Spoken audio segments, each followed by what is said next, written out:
Hello and welcome to the Avrum Rosensweig Show. Welcome to one of the internet's best podcasts, where we dive deep into the lives of the extraordinary and fascinating people who leave an indelible mark on our world. Join us as we explore their captivating stories, remarkable achievements, and unique perspectives that shape history and inspire generations. Get ready to embark on a journey through the lives of inspiring people unlike any other.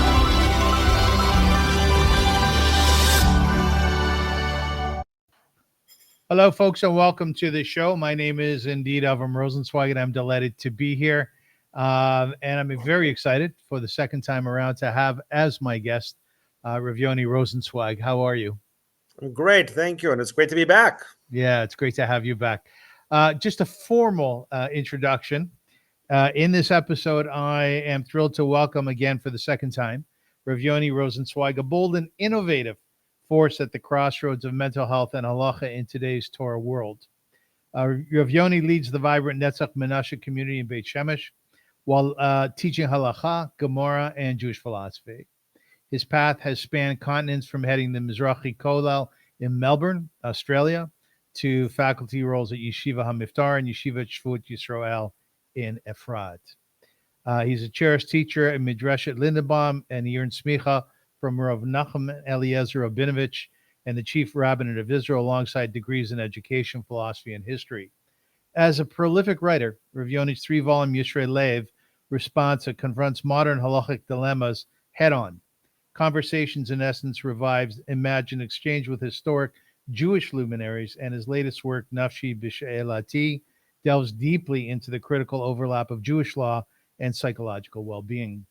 Central to his approach, particularly with the students at Midreshet Lindenbaum, is the conviction that authentic spiritual development flows from profound insight, rigorous discussion, and unwavering personal dedication.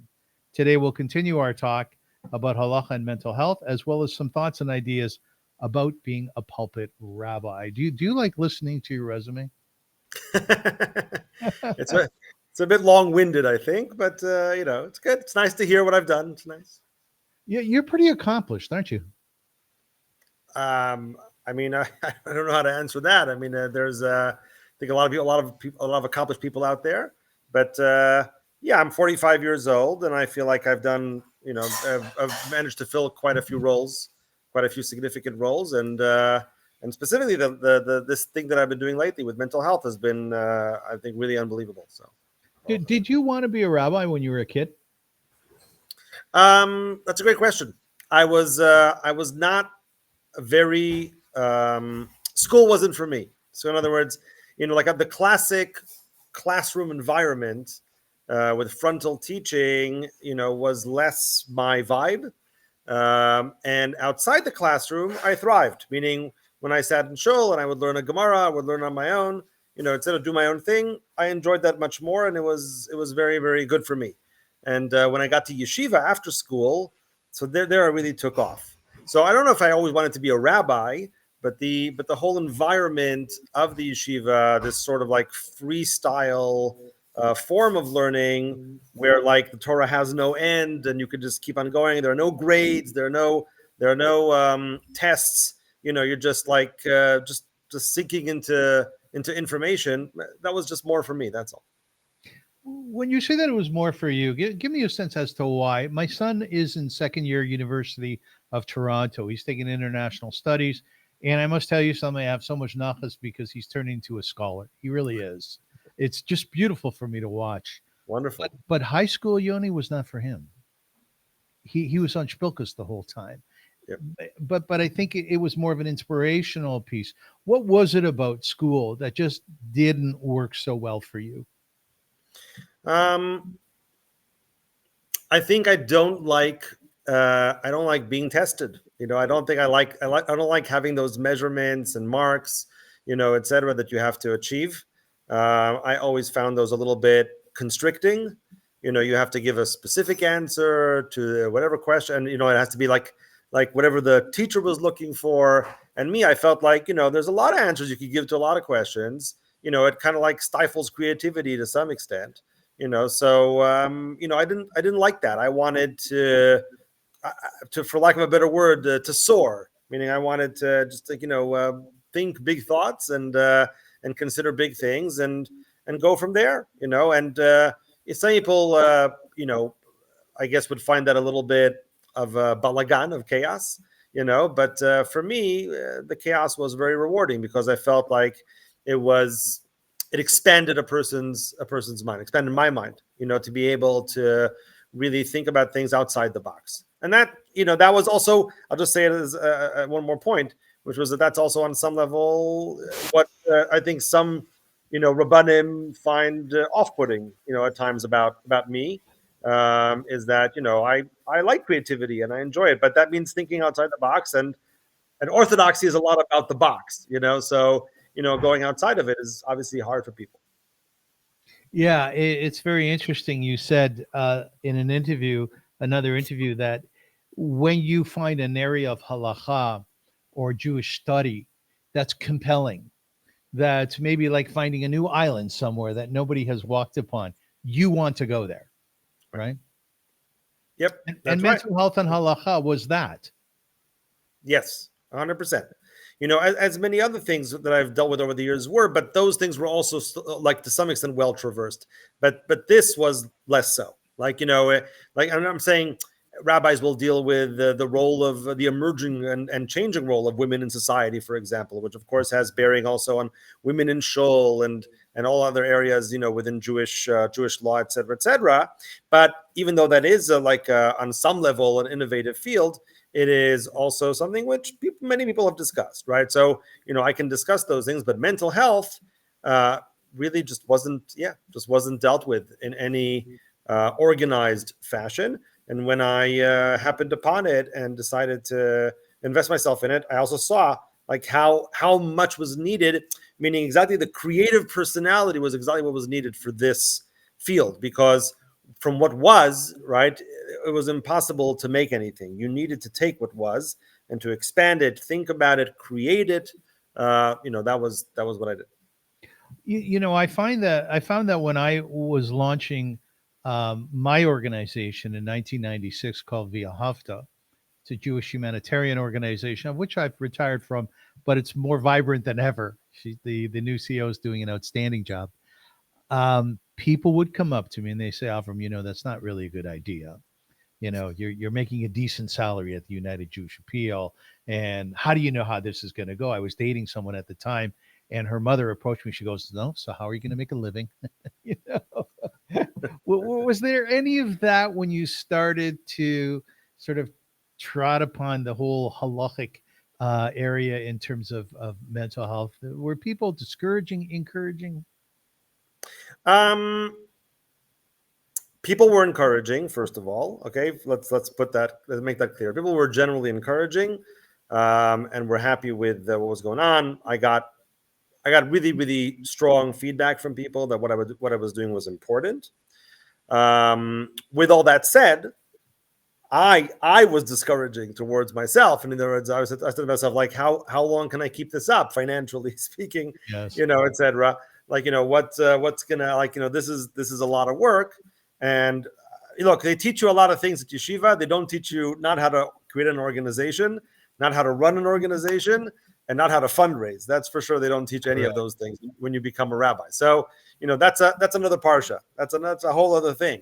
And I had to kind of hit the ground running with this and figure out, A, if I'm good at it, and B, if I really want to do this thing. Because if I do it, I will have to continue also managing on some level and certainly fundraising on some level. And those were things that, would take time, obviously, and effort. And I couldn't just, sit in the ivory tower and continue just learning and writing. I mean, that would be beautiful if I could just do that. But it just, the world doesn't work that way. So there was a lot of back and forth with me, with myself and with my wife, about, whether I could do this, whether it made sense, whether I should throw myself into it, and of course, quit other jobs, which were, bringing in some money.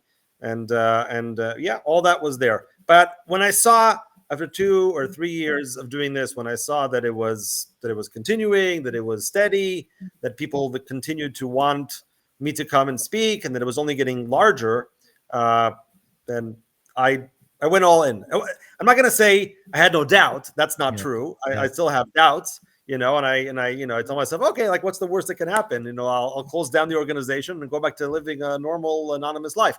But I after a lot of soul searching and discussions with my wife, I decided go all the way.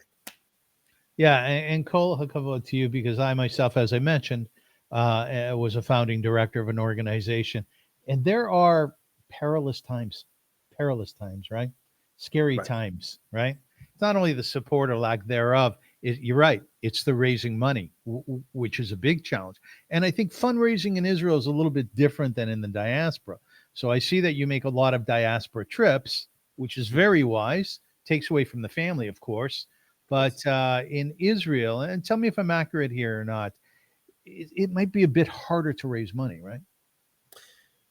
Yes, I would say that that's true. It's definitely more challenging here. Also, from a legal perspective, there are certain obstacles and challenges, but we're not going to go into that. But also, in terms of just the amount of money and the mindset, right? I think there's more of a mindset in America in terms of giving certain kinds of amounts and supporting organizations, getting them on their feet, helping them thrive, and et cetera. Yeah, it's also a mindset issue. I think that in Israel, people, for whatever reason, have more of a trouble, kind of like I don't know how to put it, going all in, with some of these things. One of the things that were like a treasure to me in running an organization, helping the homeless, those who are impoverished, we worked overseas for many years, was that I would meet parents who were involved in my organization who were just so embracing of our mission, and even more so giving their children a purpose and a meaning in life. Do you have experiences where parents would just physically embrace you and thank you so much for opening up this field, for allowing them to have some hope about their, the challenges that their children have in the mental health area? Yes, absolutely. I mean, look, there's no doubt about it. What you're talking about, that's the most rewarding part of the entire thing. Look, I'll tell you, before Yom Kippur, right? Every year, I mean, I am flooded with questions about the fast, and eating disorders, depression, post-trauma, et cetera, et cetera, et cetera. Flooded. Like I'm talking about hundreds, if not thousands, of questions that are coming in the 2 weeks prior to Yom Kippur. So it's really a lot. And most of those individuals are not well. They're suffering in one way or another. They need help. They need assistance. But amongst those many, many questions, there's always 2 or 3 that say to me, Rav Yoni, last year you told me not to fast, and I didn't. And this year I'm better, and this year I'm fasting. And it's always very heartwarming for me to hear that, that the person, they went through the process. It was hard for them last year. They did not fast Yom Kippur. They did what I told them to do, but now they're better, and they went through and now they're in a different place, and it's like the best feeling, to see that person is better and able to do those things, because Yom Kippur, it's not just about, did I do the fast or did I not do the fast? It's not just a technical question. Yes. It's an indicator for the person. It's an indicator that they're well, that they're healthy, that they're okay. Like, it's a litmus test of sorts for an individual. If they can do Yom Kippur, they're in a different place than last year, and that is just fantastic. But that's just an example. I've had over the years, right? Those, like I said, more questions, more problems than not. But once in a while, you get like a text, you get an email, you get someone telling you, "You saved my life." I had that once, twice. When I was in Manchester, a woman came up to me after a talk that I gave. She said to me, "You don't know me. I'm not going to tell you my name, but I want you to know you literally saved my life." That's how she said it. And you couldn't ask for more than that. What is the feeling you get, or the thought process you go through after knowing that you saved somebody's life? It's just, I'm sure you know this from your organization. Like, there are days which are hard. There are days where you say, am I really making a difference? Am I really making a change? Is it really so significant? Like, maybe I could just give this to someone else or close it up altogether. There are days, there are times, where it's hard. But when you hear that, that it's all worth it. That you're actually making a real change, even if it's just to one life, like, okay, but you made a real change. That person's alive when they would not have been otherwise. So I can't imagine a more rewarding feeling or more rewarding message that a person can receive for their work, than that. It's just unbelievable. Yeah, the reason I asked that question is a number of years ago, I was in Mexico, in Jalisco, and I woke up very early in the morning, and I was walking along the boardwalk, and I saw a fellow wade out into the ocean. Wow. And eventually what happened was he started to sink, and he waved at me, and I waved back. But he wasn't being cordial. He was drowning. Yeah. So I made a split decision as to what I was going to do, and I decided to dive in the water. And I swam out to him, and he was unconscious at that time. I swam back with him, and he gained his consciousness, and I saved his life. Wow. My father, Rav Yoni, was upset with me, and the reason he is because he says, "Why is that man's blood redder than yours?" Which is a Gemara, right? Of course. And I understood that. I understand it more so now as a parent. But my point is that saving somebody's life is so, you're right, it's very special, but it's also extremely unsettling. The you have somebody's life in your hand, or something that you said has gone so far, because the flip side to that is, what if I make a psak and it's not accurate, right? Right. 100%. And I've seen that too. You know what I'm saying? Like, definitely had that as well. There was once, the most troublesome story, right? So the flip side of the other story that I told you was that one time a woman asked me if she can come with her husband to discuss some issues that they had. And specifically, what she wanted was for me to try and explain or mediate to the husband her struggle with depression. That was one of the main things that she wanted. And when you're talking to one person versus when you're talking to two people, it's very different, because when you're talking to one person, you can be completely and absolutely sensitive to their plight, and you can be there completely present for them. But when you're talking to two individuals who have a relationship, and you want to try to see if you can work out that relationship or move it forwards, then of course you're trying to hear both sides, and you're trying to see how you can reach some sort of a middle, to bring both sides to the table, so to speak, and reach a compromise. But what happened was that since I did it that way, she didn't feel heard. She thought I was going to take her side. She thought I was going to tell the husband off, or whatever it is, explain to him what depression was, explain to him that he's not being sensitive enough to his wife, he's not taking her into account, et cetera, et cetera, et cetera. But that's of course not what happened. What happened was that he said his piece. He said, well, this is how I feel in the marriage, and I feel she's doing this and she's doing that, and I understand about the depression, but so and so and so. And I heard him, and I understood him.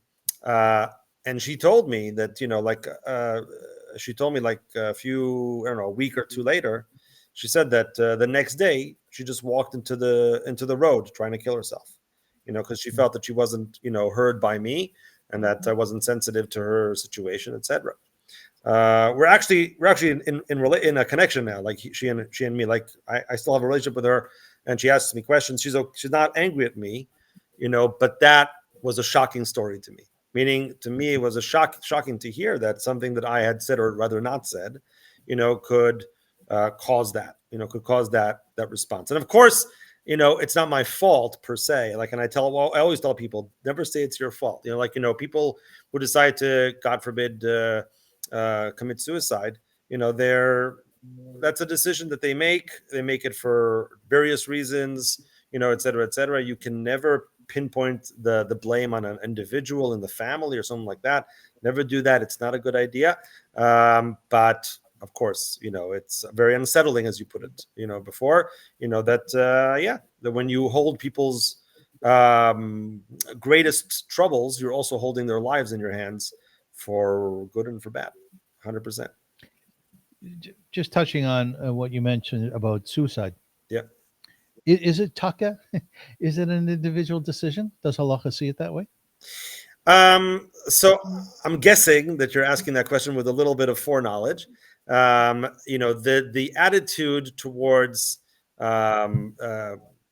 suicide has changed over the years, in terms of the halacha. So you're absolutely right that halacha used to see suicide as rebellion, meaning as a person rebelling against God, rebelling against what we call in Hebrew tzelem Elokim, the image of God. Man was made in the image of God, and if so, then he is holy. The body is holy, the soul is holy, and a person should never deface what God has given and deface the image of God. Right? That would be the equivalent. So therefore, because of that, when a person suicided in the past, it was considered to be a rebellious act against God and one of the worst that a person could do. And the result of that was we don't bury him in a Jewish cemetery. We don't sit shiva for such a person, right? They're not accorded anything that Jewish law usually accords the person or the family, when someone passes away, right? This is a different situation. And that is how the halacha stood for many, many years. But over time, it started like around the 19th century. There grew this understanding, which I'm sure was tied also to secular work that was done on psychology and psychiatry, etc. That when a person was doing that, they probably were A, in a lot of pain, and B, maybe sometimes not completely in their right mind. So that to blame the individual, to say, this is your fault, this is done in some sort of malicious manner, is not fair. It's not right. So therefore, this is not like a well thought out issue necessarily, meaning people who plan suicides, of course they plan them, and there is some forethought that is brought into it. But the claim is that there's also a lot of pain that's involved, and that the person is not completely thinking clearly, that sometimes it could be just a cry for help and they didn't mean to go through with it completely. They thought someone would save them. And sometimes, like I said, they're just manic or psychotic. So for all those reasons, in the last, 50 years, 100 years, I've never heard of a case where they don't bury the person in a Jewish cemetery or they don't sit shiva. Right. Like that attitude has completely shifted and changed. And as far as I know, it's just that doesn't happen. Even though the straight halacha says that's what you do, but I don't think anybody does that anymore. I want to revisit a question that I asked you in our first interview, which was marvelous, by the way. The response was great. People are really appreciating what you have to offer. It's the question about you as a posek in a particular area, in this case, mental health. You've studied extensively to be a rabbi, and you've gotten your semikha, which is your accreditation from some pretty important rabbis. Kol hakavod to you. In the area of psychology, we all have friends who've gone to university for their BA, for their MA, for their PhD in psychology, or have gone for their become a doctor in the area of psychiatry. But that's not what you needed to do, or that's not what you did when you decided to go into this area. So what is your expertise? Where does it come from? Wow. So there's actually a lot to unpack here. Yes. I will first answer your question directly, but then I want to circle back to something. So in terms of my expertise, yes, I am a rabbi, correct. And that is my expertise. My expertise is in rabbinics, in Jewish law, in Jewish thought. I studied many years in order to, become what I am today and to have the knowledge that I have. But it is not in mental health. I do not have a degree, not in social work or psychology, or certainly not psychiatry or anything along those lines. And everything that I know in that field comes from my interaction with mental health professionals, with Dr. Harris, who I wrote the book with, and with other mental health professionals who have been in. So that's in direct answer to your question. But I do have two more points that I think are really, really important here. Sometimes people say to me, well, don't you think you should get a degree? Like maybe it's a good idea. People will, whatever, trust you more or whatever it is. And I did think about that for a while, that maybe there would be value in doing so and getting a degree of some sort. But I find that it's a double-edged sword, meaning there is something about the fact that I'm not a professional that is meaningful to people in the field. You expect a physicist to talk about physics, and you expect a psychiatrist to talk about mental health. If someone comes and discusses mental health, and they're a psychiatrist or a psychologist, you'll say, okay, that's his job. That's what he does. So of course he's interested in that field. That's him. That's not me. I don't have to do anything about that. He'll do what he does. People think mental health problems, mental health professionals, and the message that I'm giving people by not being one is a little bit different. It says, you know what? You don't have to be a mental health professional to help people. Like, they help people in a certain way, and we need them. And of course, we should not tread where they are walking because they have a specific expertise. But this individual who's seeing a therapist once, twice, 3 times a week, fine, whatever, the rest of the time they're home. The rest of the time they're in the community. The rest of the time they're among us. What are we doing for them? Like if in the community, we help, birthing mothers, to have meals for a month and this and that and the other. And we help people who are sick, and we bring over whatever they need, et cetera, et cetera. So we should also be aware of what's going on with the mental health of people, and we should help them. We should realize that we have a role to play. And we don't always realize that. If I was a professional, it could be that the message would be lost, meaning that they would say, okay, he does that because that's his job. But on some level, what I'm saying is, I'm not a mental health professional, I'm a rabbi. And yet, look at the impact that I've made.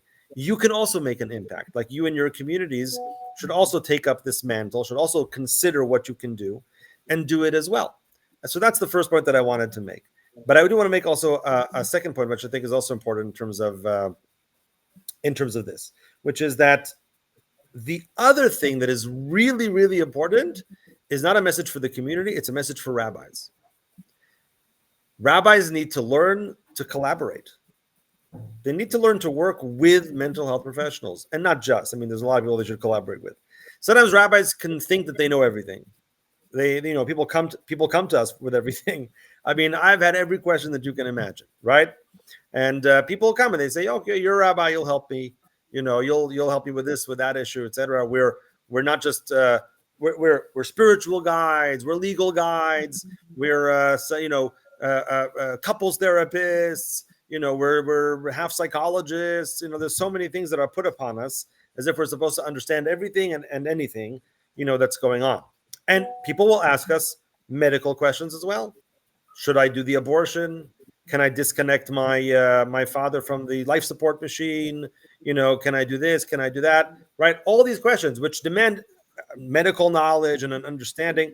And some rabbis are unfortunately tempted to answer without knowing what's going on, without knowing what's happening, without understanding the intricacies, of the ins and outs, of the medical profession and the medical situation of the individual. And we need to learn that we don't need to know everything, and we don't know everything. We do need to consult.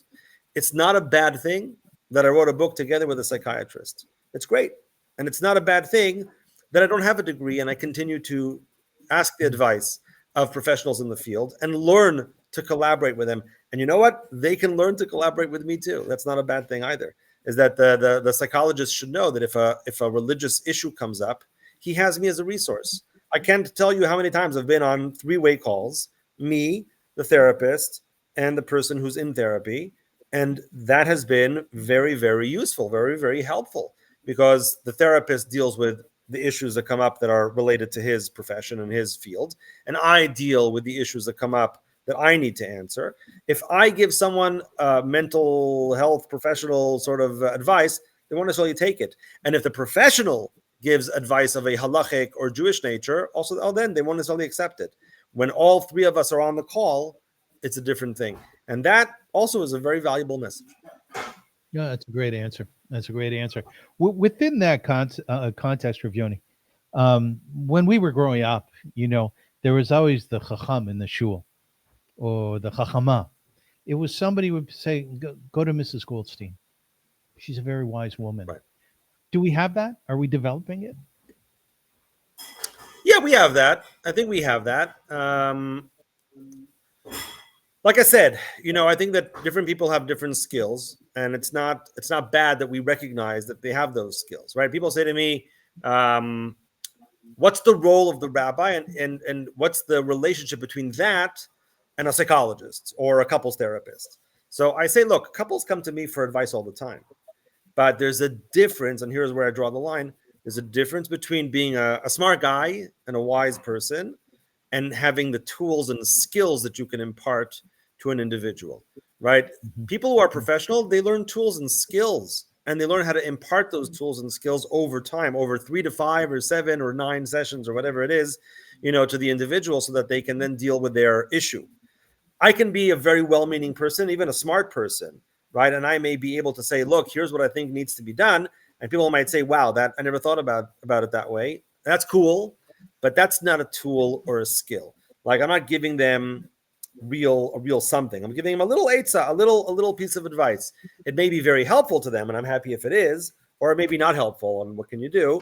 But that's not the same as going to get to learn something, to learn really something that you can use long term in order to help your marriage or help your situation, et cetera, et cetera. So we do have a chacham or a chachama.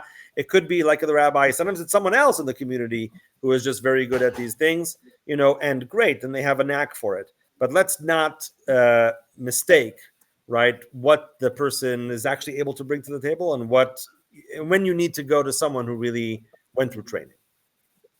Do you have your talmidim that you are growing, that you are teaching, that you're helping them develop in the area of mental health and halakha? Good question. We have in my organization, Magle Nefesh, we have trainings for rabbis. So we've trained upwards of 200 rabbis and rabbaniot, rebbitzins, over the last 3-4 years, which is great, and we continue to do that. But I don't know if they would consider themselves to be my students per se. Some of them are older than me. Some of them are wiser than me. But in this area, I've become certainly, somewhat of a mecca, if you will, for these sorts of questions. So yes, I guess they would definitely refer to me, or they ask me for advice on how to answer certain shilos, etc. But like I said, I'm not sure they would consider themselves my students per se. But that's fine. Yeah. But, we're growing a contingent of Rabbanim who are able to tackle these sorts of issues. Which must be so exciting for you.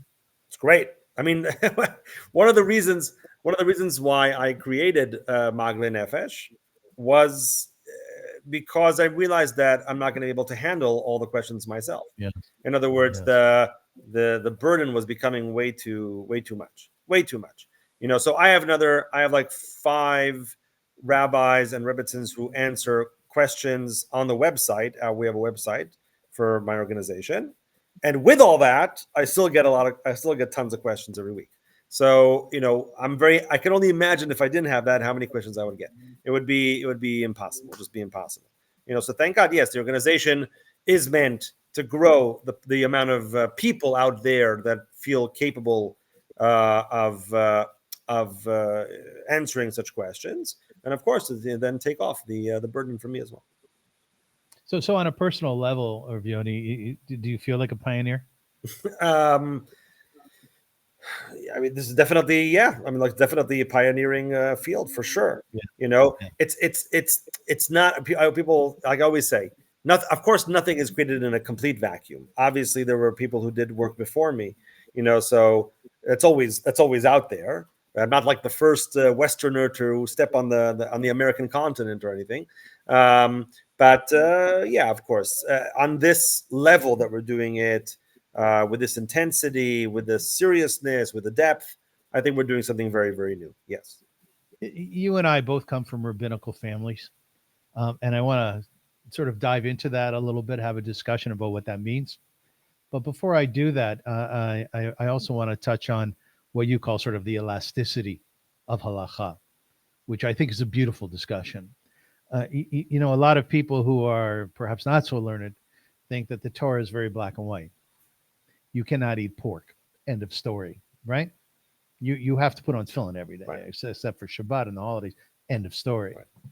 But in your explanation of halakha having to do with mental health, it's fascinating what you say in terms of if somebody comes to me and you give an example of a woman who's Anita, and she needs to be hugged by her husband, right? One would think, hello, there's clear halachot when it comes to Nida. You cannot hug your wife during that time period. But you come along and say, no, that's not the case at all. Halacha is elastic enough that it allows for that. In fact, if you don't do it, you may be going against halacha. Do you want to pick up on that? Sure. So I just need to give like a quick introduction, I think, for your viewers, listeners, whatever, so that they just fully understand, or at least schematically understand, what halacha is about. Halacha is a legal system, par excellence. I mean, if you don't know halacha, if you don't know what Jewish law is about, you just imagine, the system of laws that you have in place in whatever country you live in, and imagine something as complex. There are laws for pretty much everything. In fact, on some level, there are laws for more maybe than what exists in a secular system. There are laws for going to the bathroom. there are laws for sexual activity. There are laws for pretty much every single area of living, and you can see that as onerous and very burdensome, or you can see that as an opportunity, and that's how we try to present it, as an opportunity to, as we say, lekadesh et hachol, to sanctify, that which is, mundane, to sanctify the mundane. That's how we see it, as an option to do that. And because of that, right, the details matter very, very much. Anybody who's ever dealt with law understands that the devil is in the details, right? You could be a very well-meaning person, a very good person, and yet do terrible things with your good intentions. The road to hell, they say, is paved with good intentions. So, it's completely true, right? If the details aren't all there, then it's not enough. It's not enough to have good thoughts. Just as an example, right? You'll say, "Thou shalt not kill." People would say, "Oh, that's an obvious one." No, like, why does the Torah even have to say that? And yet, you see all these discussions about abortion, pro-life, pro-choice, right? Is it murder? Is it not murder? Murder is not a simple concept, right? What is life? What is murder, right? Disconnecting someone from a life support machine, which I mentioned before, same thing, right? It's even the simplest, or on the face of it, simple commandments, which everyone would agree with on a moral, ethical level, demand the details. They demand a special attention to what's going on. As a result of that, right? As a result of that fact, that was just as an introduction, like I said, your listeners should understand how bogged up a person can get in the details of Jewish law.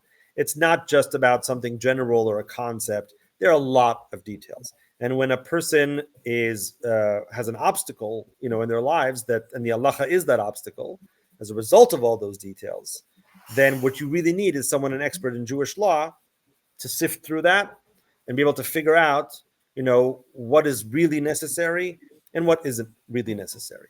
Kind of like when you have a lawyer, right, that says, okay, the letter of the law is this, but is that really the spirit of the law? Is there a way to reinterpret this law? Is there a way to look at this in a different way, et cetera, et cetera, et cetera? Some rabbis are less inclined to do that. Some rabbis, you'll hear there's a term that people use in Hebrew, ktefaim rechavot, broad shoulders. Many people will defer and say, you need someone with broad shoulders to do that. Yeah, to say those things, to be creative, halachically, to start playing, so to speak, with the details of the law. You can't just do it on your own. Some people will say that. My Rebbe, Rav Rabinovitch Zatzal, who was a great man, never said that. He never said those things. When we asked him a question, he would tell us, what do you think? And when I came to him at the age of I think it was 35, with a book of my responsa, of my questions and answers in Halacha, and I said to him, I'm a bit young to put out a responsa. And he said to me, you're not too young. You can put it out. I'll give you an approbation. I'll give you an askama, no problem. and he was very, very supportive. And once again, to be clear, other rabbanim are not as supportive. Some rabbanim say, you have to wait till you're 40 and 50 and 60. When you have a long white beard, that's when you'll know you can weigh in on these things. But don't jump the gun. You're a young man. That's not how my Rebbe was. My Rebbe was, you have to take responsibility for the world around you. You have to take responsibility for the people and their problems and their issues. And you can't shy away from that. That's your responsibility. And you have the koach, you have the strength for it. So do it. And that was his philosophy. And that's my philosophy as well. So when people come to me and they ask those sorts of questions, right? You mentioned the nida question, which is a deoraita. It's a Torah prohibition. It's a significant issue. It's a matter of great importance. And also to the person, how they feel. They feel like, they want to keep this thing and they want to make sure that they're doing the right thing. So yes, absolutely. What you need is a person who feels, on the one hand, who is firmly entrenched in Jewish law, is familiar with the ins and outs, familiar with the little details, because there are a lot of those. And the person, once again, who's asking the question wants to feel like you know what you're talking about, like you would go to a doctor or an accountant or a lawyer or any person who's an expert in their field, and you want to know that you're covered, whatever advice they give you, and they're not overlooking anything. Same thing over here. You want to make sure you're covered, but of course that the person also is creative enough, sensitive enough, caring enough to take into account your mental health condition, your state, what you need, how significant it might be to you, and to be able to factor that in. And I'll mention one last thing. And I know my answer was already a bit long, so I apologize. But I'll mention one more thing. You also need to be a little bit prescient, a little bit clairvoyant, meaning you need to think not just what's happening now, but what's going to happen down the road.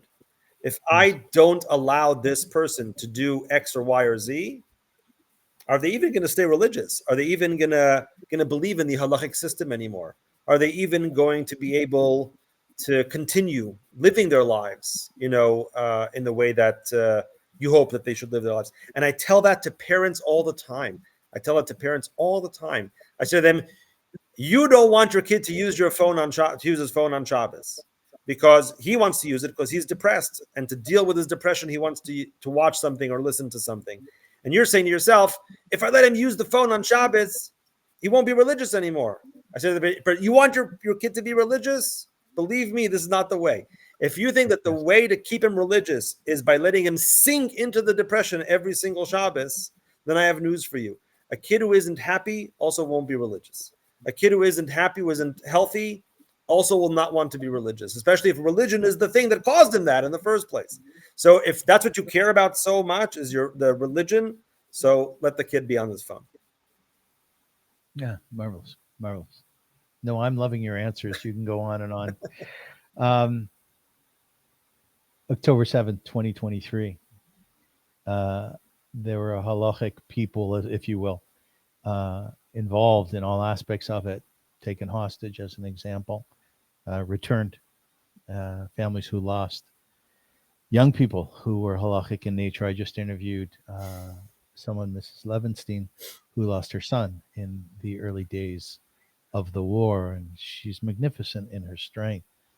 My guess is that your job has picked up dramatically since October 7th, and you're probably dealing with questions that maybe were dealt with 100 years ago during or after pogroms. Again, is that accurate? I mean, there are two parts to your question. So whether am I dealing with new things and different? Yes, absolutely. That are a result of October 7th. Absolutely. Were they dealt with after pogroms 100 years ago? It's hard to know because, psychology and psychiatry and the way that it exists today didn't exist back then. It's hard to say if anybody was really taken care of. I mean, even after the Holocaust, I don't think that my grandfather who went through the Holocaust, went through any sort of therapy or, I don't think there was anything organized, and clear, about, for survivors, after that whole thing, so people were just less aware of what's going on. But yeah, absolutely. Of course, new questions, new challenges coming up all the time. Do you like being a rabbi of a shul? That last part that you added, that was important. Yes, it was. And I knew that. Yeah. Uh, being a shul rabbi is, how shall I explain it? So you mentioned before that you have a lot of nachas from your son becoming a scholar, right? Yes. And Yes. when I first learned in yeshiva, I enjoyed being a scholar.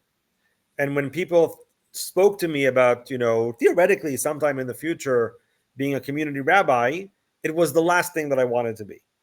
Because why would I want to spend my time at bar mitzvahs and weddings and funerals and shiva houses and visiting the sick, et cetera, et cetera? I like learning. I like dealing with the high, the high concepts, the lofty thoughts, the creative aspect. Those are the things that make life worth living, that make me happy, et cetera, et cetera. And I don't know if your son is like that as well, but it's lovely, to be like in those worlds and just be like completely disconnected from everything. And there's something so joyful about it. And I still, whenever I get the chance, I still enjoy it. But I went to Melbourne, Australia for 3 years. I was there on Shlichut. I was a Rosh Kollel over there for 3 years.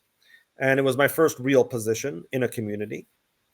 And it made me realize I don't have to say the sad truth, but it was the truth of all truths, that as lofty and amazing as my ideas are, they just don't match up to one Shiva house call.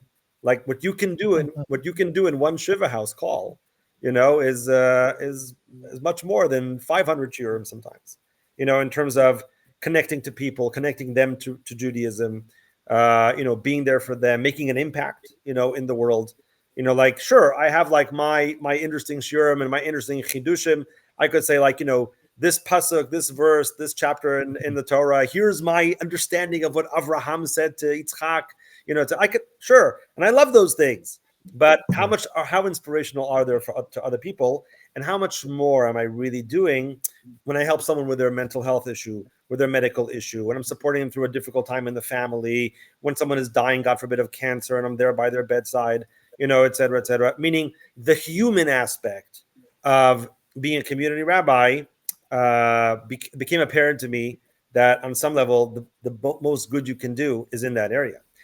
With all that said, I'll just mention one last thing. It is taxing.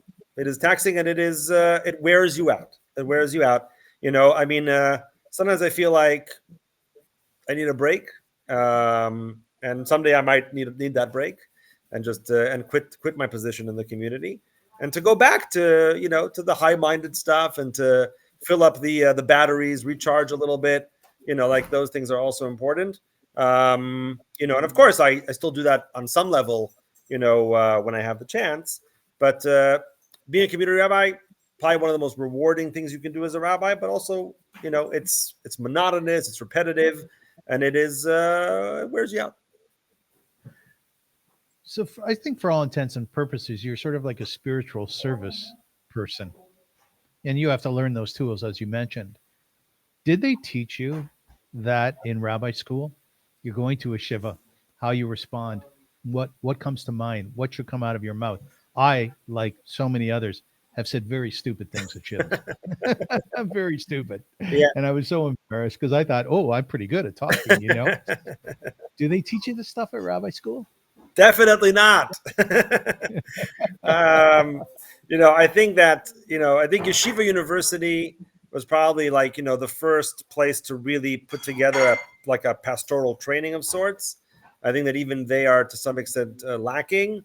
But in Israeli yeshivas, it's non-existent. It's practically non-existent.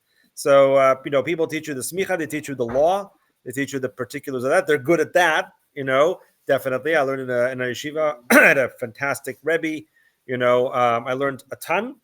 But in terms of the practical and pastoral aspects, terrible, just terrible. And I really think that absolutely yeshivas need that, and if they're going to create rabbis, if they're going to generate rabbis, then they should they have to give them some practical tools, in terms of how to function. But yeah, I mean it's a sore issue. It's a sore point. I mean, I will add to that, just in case you don't know or your listeners don't know.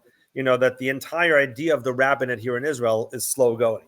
In other words, 50 years, certainly 50 years ago, even 30 years ago, probably, there were so few community rabbis because most communities just assumed, what do we need one for? What do we need? Like a Dvar Torah of Shabbos? I can do that. It's not a problem. Yeah. And if I do have a shaila, I can look it up in a book, or I can call a rabbi that I know. What do I need a community rabbi for? There was no real conception of the need for it, and certainly paid rabbis. And even today, I haven't done I haven't done a survey. I'm betting that most community rabbis in Israel are not paid. And if they are paid, it's very small. It's very small amounts. That would be my bet. When my father, God bless his soul, was a rabbi in Kitchener for 36 years, we would go to shul on Shabbat. I was a little fellow, and the service would end Adon Olam. And there we were, my four sisters and I, waiting, and being part of the shaking hands. And as kids are, being very impatient. We wanted to go. We wanted our dad. At that point, okay, you've done your job. Now I want you, Dad. Is your family rabbinical as well? Not just you? It's a great question. Is my family rabbinical? Kids are kids, right? So, they change. They different ones are different kinds. My wife is not a rebbitzin per se. She doesn't like that term, and she didn't get hired along with me. I got hired, and she's my wife, but she doesn't fulfill the role of a rebbitzin, in the community.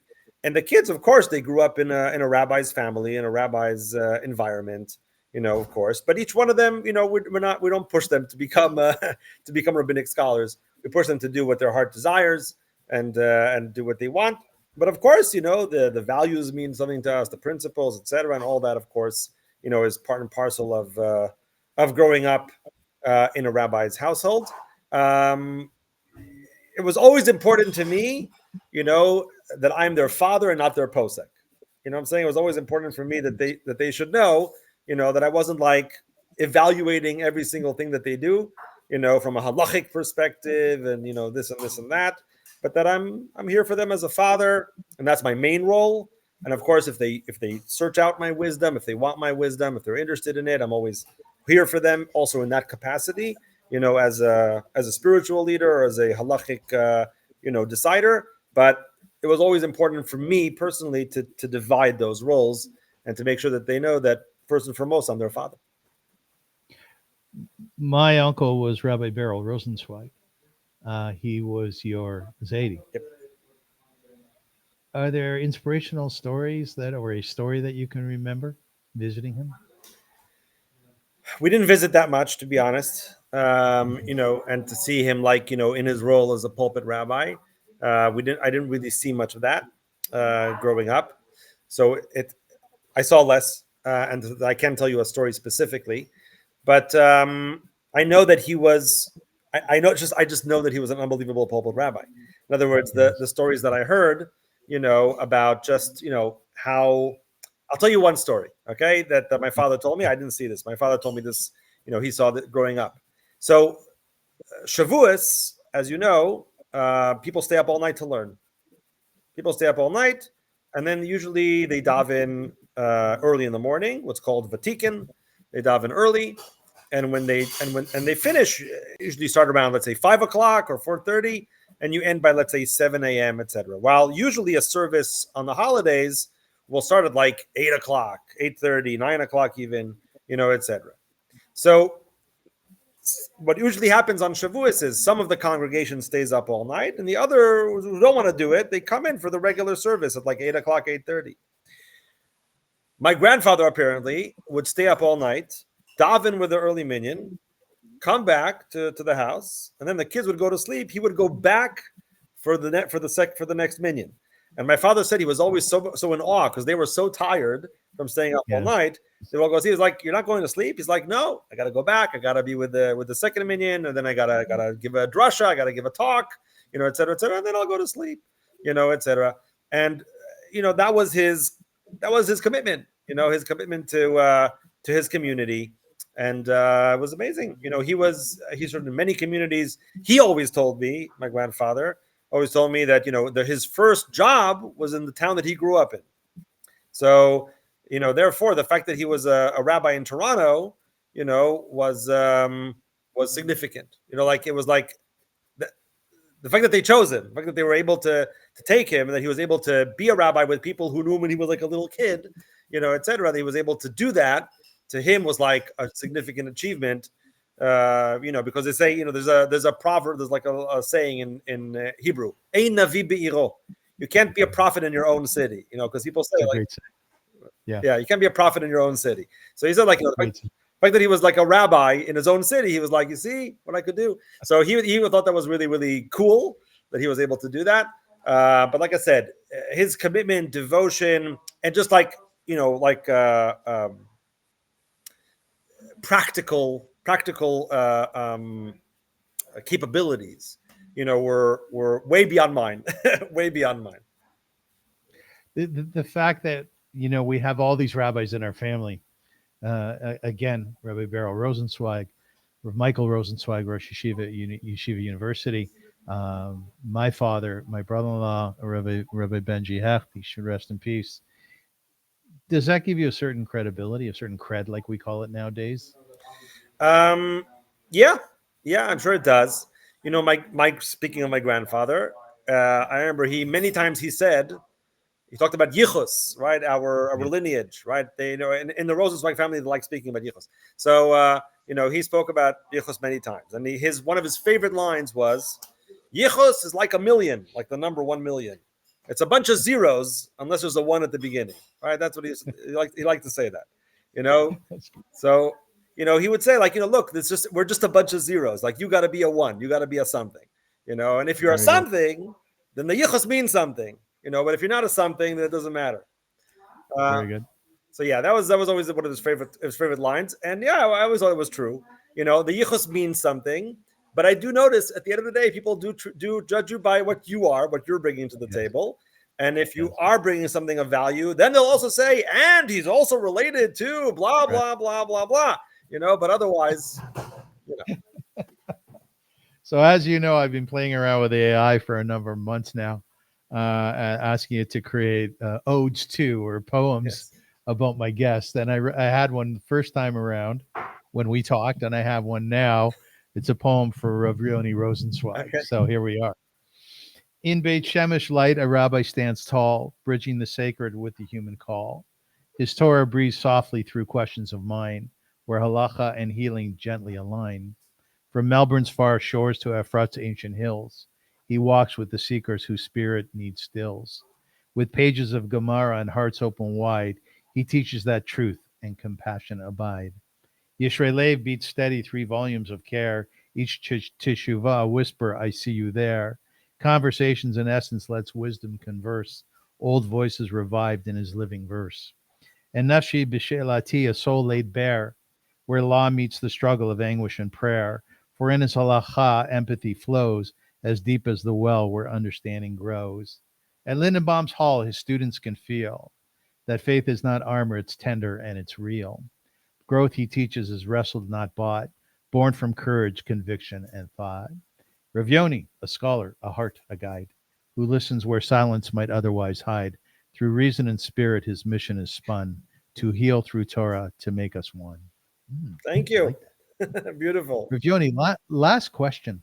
You're familiar with the rabbi sprach? You're familiar with it? Yeah, to some extent. Yes. Do you hear yourself when you have that sprach, that speak, that rabbis? Uncle Beryl had that. Oh, Shabbat Shalom, like that. 100%. You do. Yeah, you do have sometimes. That. Yeah, some of it. Yeah, I have some of it. Like I said, he was more than me, but yeah, 100%. Can you use that positively? Yeah. Especially when I'm in the States, I use it more. Why? Because it lends itself more to the English language than it does to the Hebrew language. That's all. But yeah, 100%. Ladies and gentlemen, I want to thank you so much for listening and for watching.